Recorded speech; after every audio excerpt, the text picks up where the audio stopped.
الله الرحمن الرحيم نحمده ونصلي على رسوله الكريم. أعوذ بالله من الشيطان الرجيم. إن الملوك إذا دخلوا قرية نفسدوها وجعلوا عزة أهلها أذلة وكذلك يفعلون.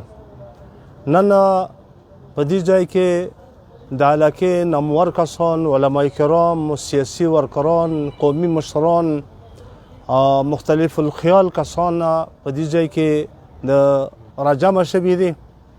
په بګن کې کوم یو ظالمانه یو صفاکانه هغه د 40 افسیا د دور یو کروي شروع دی او داسې کروي شروع دی چې د چادر او د چادر دیواري تحفظ کوم دی، هغه تقدس کوم دی، هغه هم مجروح کړلو.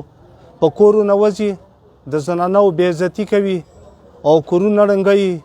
د دې دپاره نن چې کوم دا کسان راجمع شوي دي د دو سبا ته د ټول اقوام اهل سنت هغه مشرانو نه چې هغه د مشران دي، هغو یوه فیصلې ته رسېدلي وو، هغو دسخطونه کړي دي. هغه هم او د علاقې چې څومره مذهبي طبقه دی، سیاسي طبقه دی، چې کوم کسان دي هغه د سادې چوک ته په سبا انشاءالله رجمع کېږي. د دغه اپریشن خلاف دا چې څومره خلک دي ټول د دې اپریشن خلاف دي. دا یو ظالمانه یو صفاکانه د چنګیز دور او د تاتار دور کوم کروي دو شروع کړي دی، د هغه خلاف ټول اقوام اهل سنت والجماعت نه نمو التماس دی چې سبا 10 بجې د سادې چوک ته د رجمع کېږي. د مستقبل لایحه عمل به انشاءالله په هغه ځای کې مو تیروو. السلام.